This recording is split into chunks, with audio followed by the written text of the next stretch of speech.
우리 함께 여는 기도로 2021년 11월 7일 주일 예배를 시작하겠습니다. 주님께서 집을 세우지 아니하시면 집을 세우는 사람의 수고가 헛되며, 주님께서 성읍을 지키지 아니하시면 파수꾼의 깨어 있음이 헛된 일이다. 일찍 자고 늦게 눕는 것, 먹고 살려고 애써 수고하는 모든 일이 헛된 일이다. 진실로 주님께서는 사랑하는 사람에게는 그가 잠을 자는 동안에도 복을 주신다. 아멘. 만복의 근원이 되시는 하나님, 날마다 은혜 가운데 거하게 하시는 주님 사랑에 감사와 찬양을 드립니다. 주님께는 무궁한 복과 사랑이 있어서 각양각색의 축복을 예비해 두셨습니다. 그러나 우리는 주님의 지혜로우심과 위대하심을 보지 못하고 내가 원하는 몇 가지 복에만 매달릴 때가 많습니다.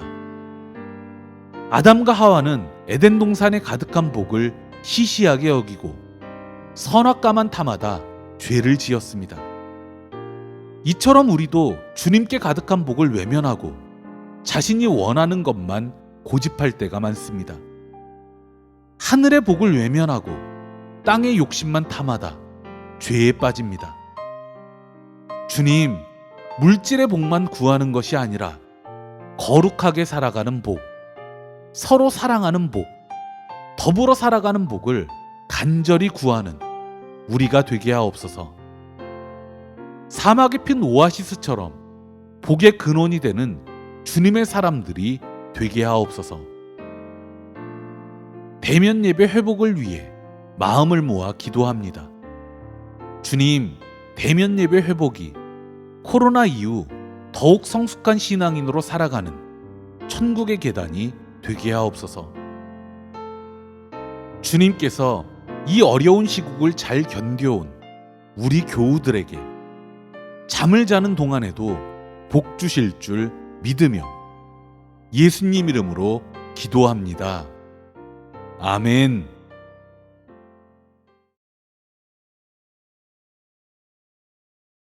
우리 함께 찬송가 359장 찬양하겠습니다.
오늘 우리가 나눌 하나님 말씀은 히브리서 9장 24절부터 28절까지의 말씀입니다.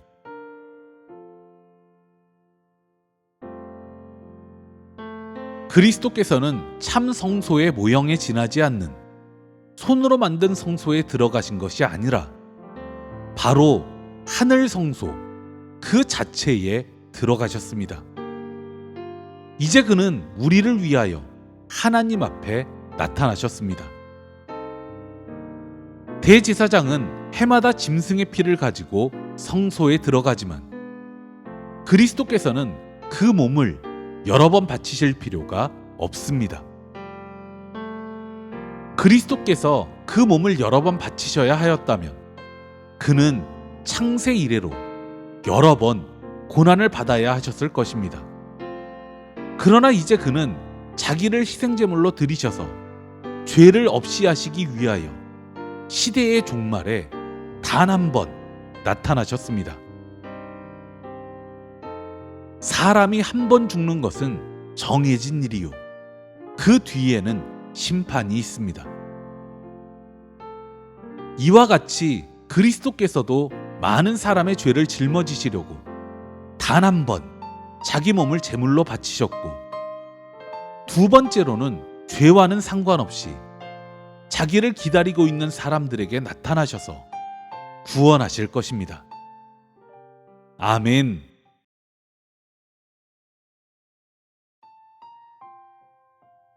오늘은 성경을 읽읍시다를 주제로 하나님 말씀을 전하도록 하겠습니다.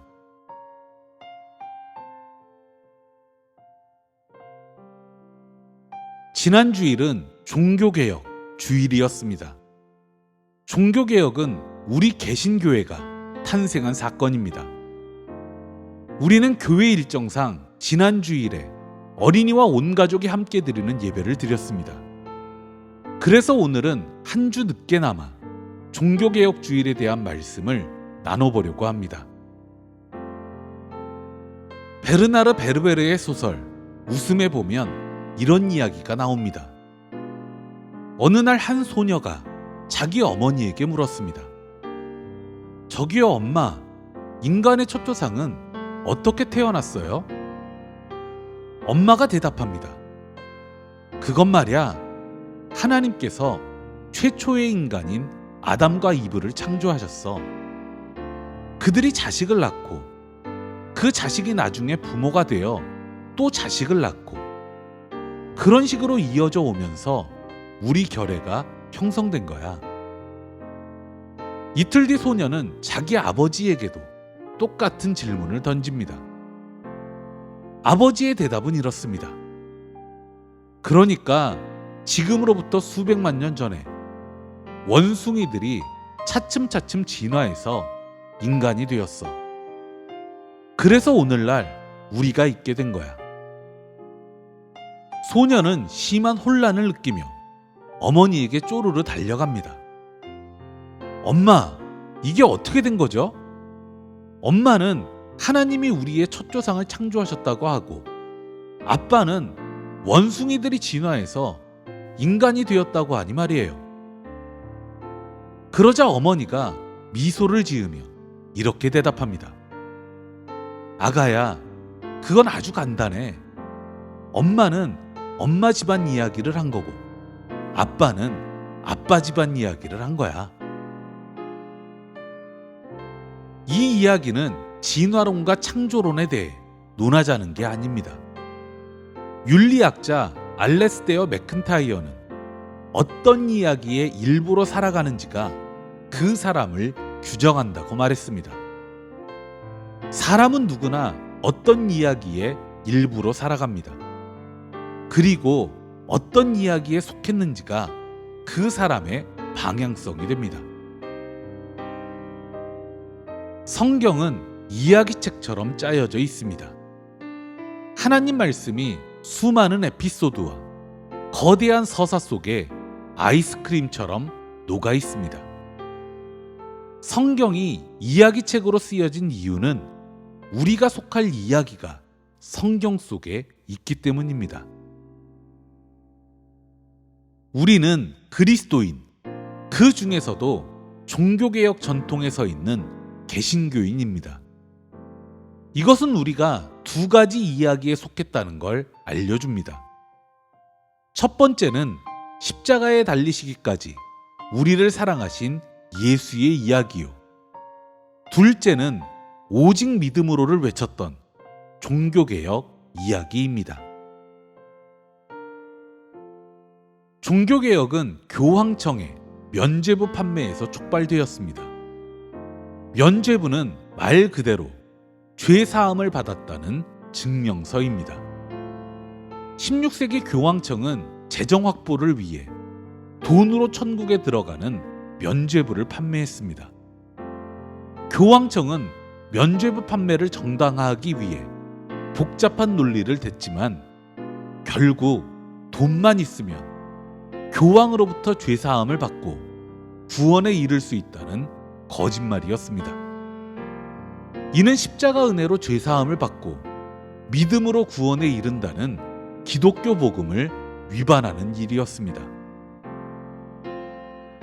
종교개혁가 루터는 교회 지도자들의 이익을 위해 복음이 훼손되는 것을 참을 수 없었습니다. 이에 면죄부 판매를 반대하는 95개조의 반박문을 발표했습니다. 이 일로 종교개혁은 시작됩니다. 그렇게 시작된 종교개혁은 두 갈래 이야기로 진행됐습니다. 하나는 피비린내 나는 전쟁 이야기입니다. 교황 중심주의를 외쳤던 가톨릭 교회와 복음 중심주의를 외쳤던 개신교회는 기나긴 사륙전을 벌였습니다. 이들은 서로 자신은 선이요 상대방은 악이라 규정하면서 증오와 폭력을 퍼부었습니다. 이렇게 종교개혁 이야기 속에는 자신의 신념을 위해 타인을 해칠 수도 있다고 생각했던 끔찍한 이야기가 담겨 있습니다. 물론 우리가 속할 이야기는 이 이야기가 아닙니다. 종교개혁에는 우리가 속할 다른 이야기가 있습니다. 그것은 바로 성경이 각 나라의 말로 번역된 이야기입니다. 종교개혁 이전까지 성경은 라틴어로 쓰고 라틴어로 읽는 게 원칙이었습니다. 당시 유럽인의 99%는 라틴어를 몰랐습니다. 읽는 건 차치하고 성경을 읽어줘도 알아듣는 사람이 1%도 안 됐습니다. 그러다 보니 라틴어를 할 줄 아는 극소수의 종교 지도자가 성경을 독점하는 결과를 낳았습니다.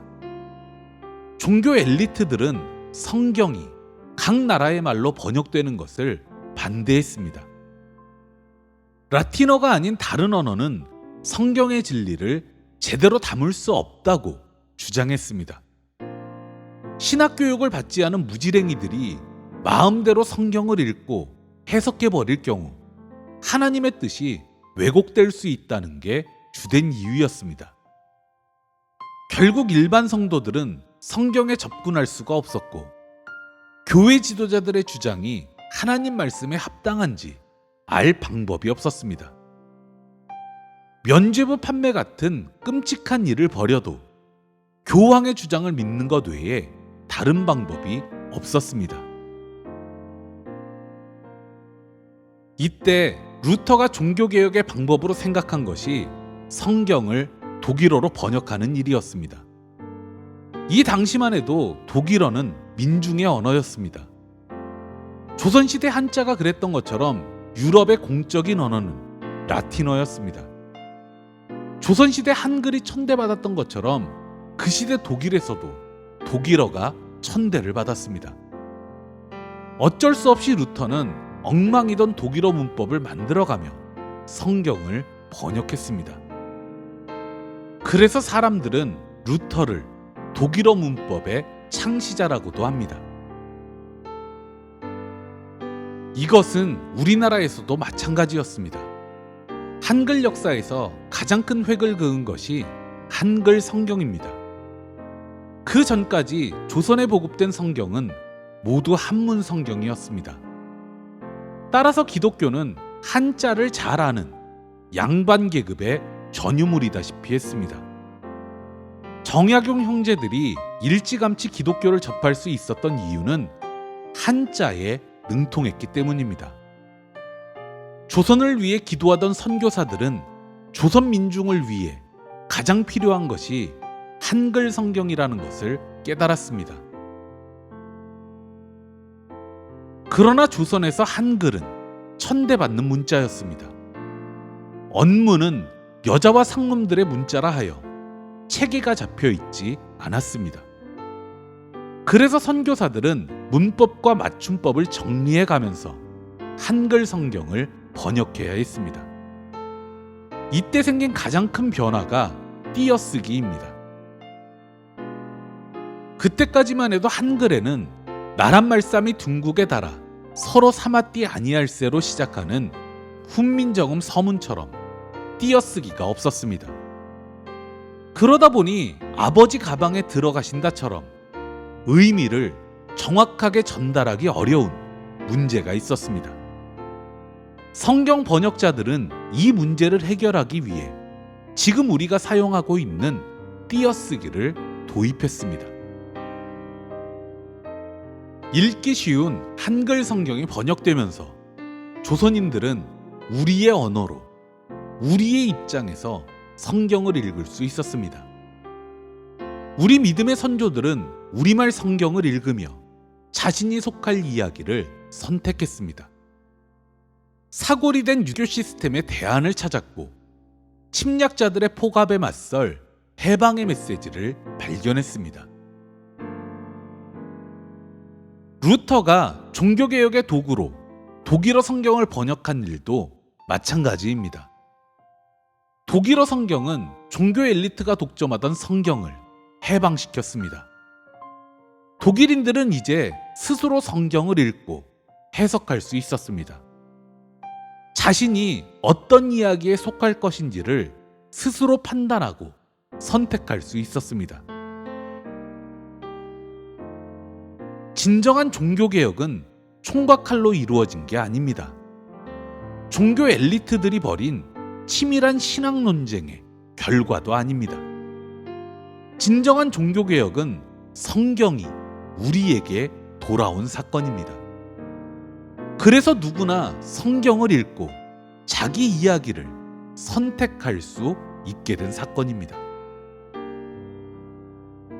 아직도 성경이 종교 엘리트의 전유물인 것처럼 신학 교육을 받은 엘리트만이 성경 해석의 권위를 갖는 것처럼 주장하는 이들이 있습니다. 이것은 모두 종교개혁 정신에 반하는 주장입니다. 우리의 눈으로 성경을 읽고 스스로 생각하고 내가 속할 이야기를 선택하는 게 종교개혁입니다. 우리가 히브리서를 읽으면서 가장 눈여겨봐야 할 지점이 이것입니다. 예수께서 복음을 전하기 위해 가장 먼저 하셨던 일은 율법주의자들이 독점하고 있던 성경을 유대 민중의 언어로 그들에게 돌려준 것입니다. 오순절 성령 강림 사건은 하나님 말씀이 각 나라의 방언으로 번역된 사건이었습니다. 급기야 예수를 십자가에 못 박았던 유대인들이 그리스도의 품으로 돌아오자 히브리서 목회자는 유대인을 위해 그들의 언어로 복음을 번역했습니다. 그것이 바로 우리가 읽고 있는 히브리서입니다. 히브리서가 낯설게 다가오는 이유가 여기 있습니다. 예수 그리스도께서 우리를 죄에서 해방하시고 구원하셨음을 유대교의 개념과 언어로 설명합니다. 기독교, 그것도 종교개혁 전통에 서 있다는 것은 스스로 성경을 읽고 생각하는 그리스도인이 된다는 뜻입니다. 그리스도의 사랑을 21세기를 살아가는 우리의 이야기로 번역할 줄 아는 그리스도인이 된다는 뜻입니다. 성경 속에서 복된 길을 발견했던 성도들 이야기에 일부로 살아가는 것입니다. 코로나 이후를 준비하며 우리 눈으로 성경을 읽고 생각하는 프로젝트를 준비했습니다. 추수감사절 다음 날인 11월 22일 월요일부터 내년 고난주간까지 5개월여에 걸친 장기 프로젝트입니다. 주 5일 동안 하루에 2-3장씩 읽어서 신약 성경을 일독하는 게 목표입니다. 기막힌 설교를 듣는다고 신앙이 성장하는 게 아닙니다. 설교는 가이드일 뿐입니다. 신앙은 자신이 노력한 만큼만 성장합니다. 그중 으뜸이 성경을 읽는 것입니다. 이번 성경 읽기는 여러분의 신앙을 업그레이드할 가장 좋은 기회입니다. 성경을 읽읍시다. 그것이 우리가 써내려갈 이야기의 첫 번째 장입니다. 기도하겠습니다. 종교개혁은 하나님 말씀이 우리에게 다가온 사건입니다. 주님 말씀이 우리의 이야기가 되기를 간절히 소망합니다. 주님 말씀을 양식으로 삼아 주님 말씀에 뿌리 내린 거룩한 성도들이 되게 하옵소서. 예수님 이름으로 기도합니다. 아멘.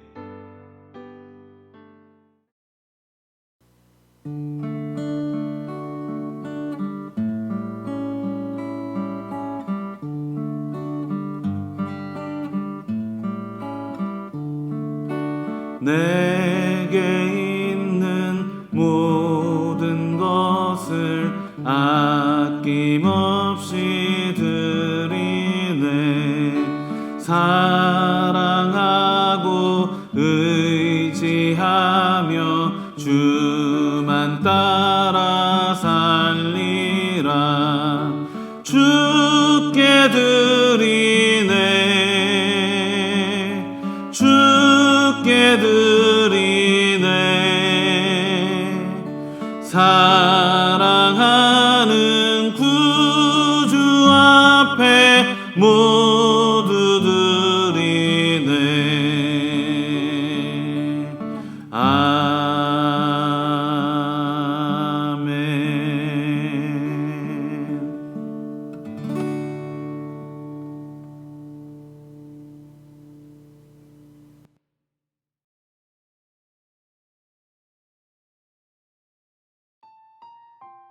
축도하겠습니다.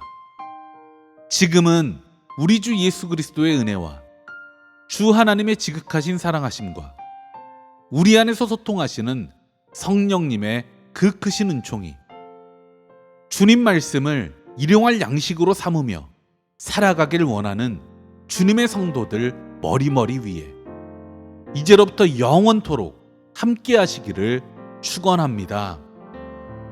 아멘.